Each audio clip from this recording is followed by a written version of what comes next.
It wasn't a storm. It wasn't mechanical failure. It wasn't terrorism. The deadliest crash in the entire history of aviation was caused by something far more disturbing. A decision. One single, irreversible decision. On March 27, 1977, on a small island off the coast of Africa, 583 people were killed in under 3 seconds. No warning. No time to react.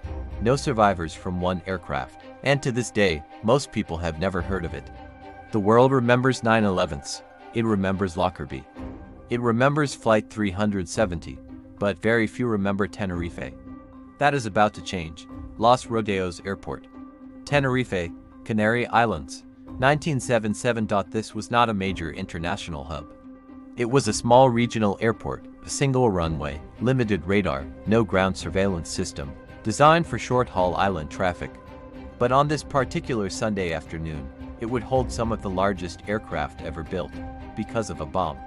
Earlier that day, a terrorist bomb had exploded inside the main terminal at Gran Canaria Airport, the intended destination for dozens of flights.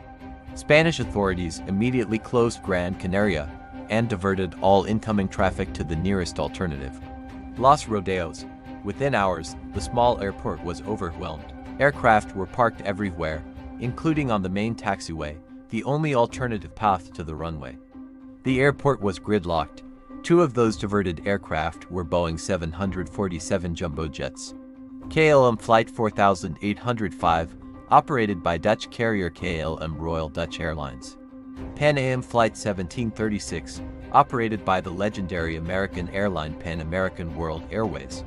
Both full, both massive, both waiting. The man commanding the KLM aircraft was Captain Jacob van Zanten. This was not just any pilot. Van Zanten was KLM's most senior captain, their chief flight instructor, so respected that his face appeared in KLM's own advertising campaigns. He was the man who certified other pilots, the man KLM trusted above everyone.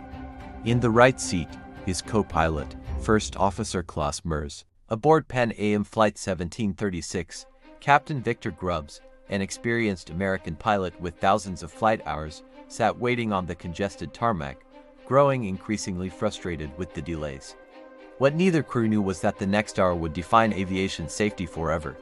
By late afternoon, a dense fog had rolled across Los Rodeos.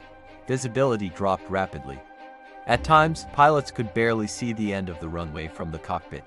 This was now a critical problem. The airport had no ground radar. Controllers in the tower could not see the aircraft on the surface. They were working completely blind, relying only on radio communications to track aircraft positions. And those communications were about to fail catastrophically.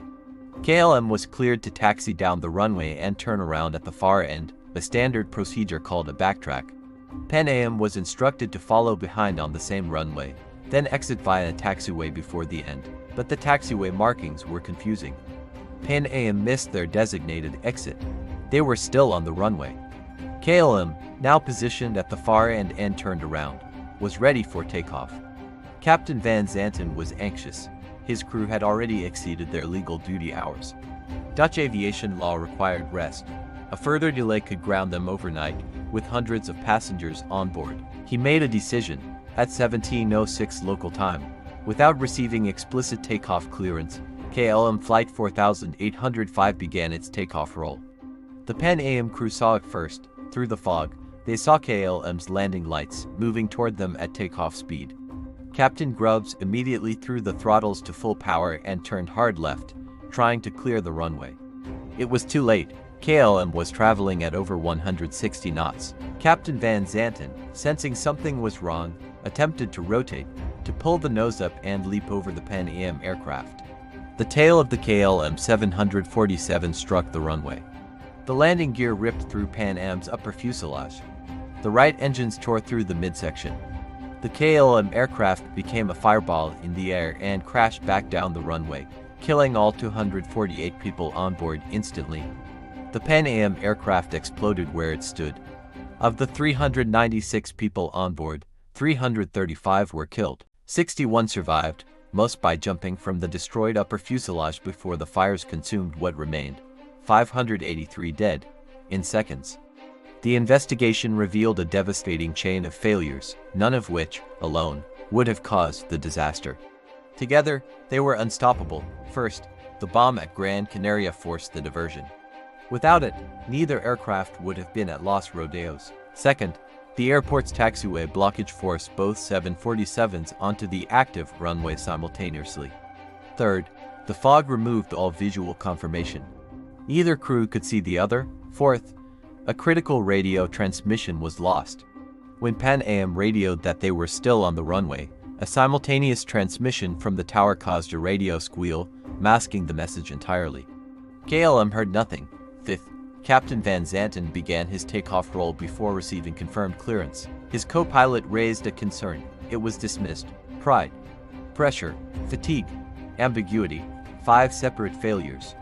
1 catastrophic result. Takeaway 1, authority kills. Captain Van Zanten was the most respected pilot in KLM. His crew did not challenge him firmly enough. This single dynamic, where a junior officer hesitates to correct a senior, had a name after Tenerife. It is now called Cockpit Authority Gradient, and it changed crew training worldwide forever. Takeaway 2, ambiguity in communication is fatal. The word OK used in radio transmissions. The phrase "we are now at takeoff." These were not standard phrases, they were vague.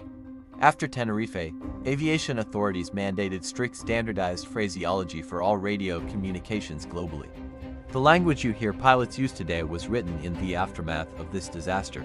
Takeaway 3, systems fail when they are overwhelmed. Los Rodeos was not built for jumbo jets. It had no ground radar, no proper taxiway capacity. The airport's infrastructure was pushed beyond its design limits.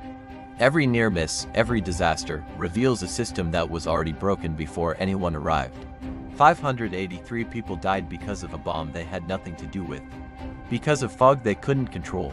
Because of a radio signal that lasted a fraction of a second too long. But mostly, they died because the people in authority made decisions that were never questioned. Tenerife didn't just change aviation.